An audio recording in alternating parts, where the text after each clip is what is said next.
کتێبخانەی گشتی دیسان ڕۆژهەڵاتی بەڕێزەکان خوا جزایان بدات و پرۆژەیەکە کە پێمان وایە پێشتر لە ڕۆژهەڵات و لەناو ئەهلی سونەتی ئێرانە بەگشتی وێنەی نەبووە کە پرۆژەی سیراجی پێوترێ.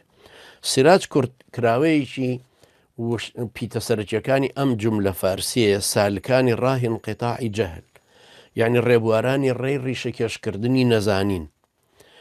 مختصرەکەی سیراجە خۆی یعنی چرا ئەم بەرنمەیە لە دوای هەستکردن بە پێویستبوونی داڕێژراوە ئامادە کراوە. ئەم بەرنامە تایبەتە بە داعیان و مامۆستایان و ئەو خوێندکارانی کە خۆیان تا ڕادێک زانستی شەرعیان خوێندووە، بەڵام ئێستا ئەیانەوێت زیاتر خۆیان بەهێز بکەن و ڕادی زانستیان ببەنە سەروتر.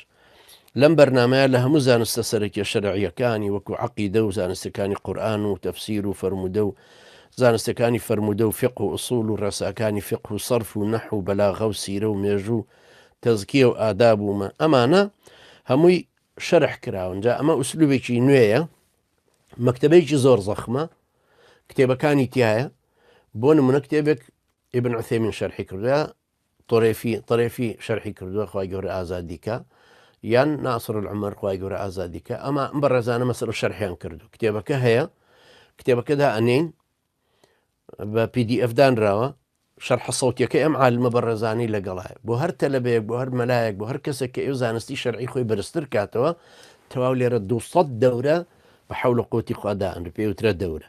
یعنی بۆ نمونە دەورەی نەحوو لە سەرتاوە لەوانەیە لە ئوجرومیەوە دەست پێ بکە، ئەنجا بێتە سەر کتێبەکانی گەورەتر تا دێت شەرحی ابن عەقیل بە ئاستەکانە خۆی 3 ئاستیشە.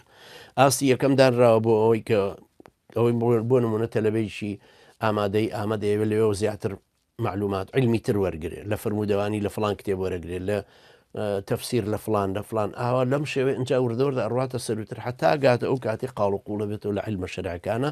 مەسەڵەن مەلایەکە علمی زۆر خوێندووە، 15 ساڵی علمی شەرعی خوێندووە، مستەوای هەیە بۆ سەرەوە لە سەروتریش دیسان کتێبی وایە کە ئەم ئیسیفادەی لێ بکاتەوە. ئینشاءڵڵا شتێکی زۆر نایابە، بەڕاستی خوا جزای بە خێری ئەوانش بداتەوە کە کردویانە.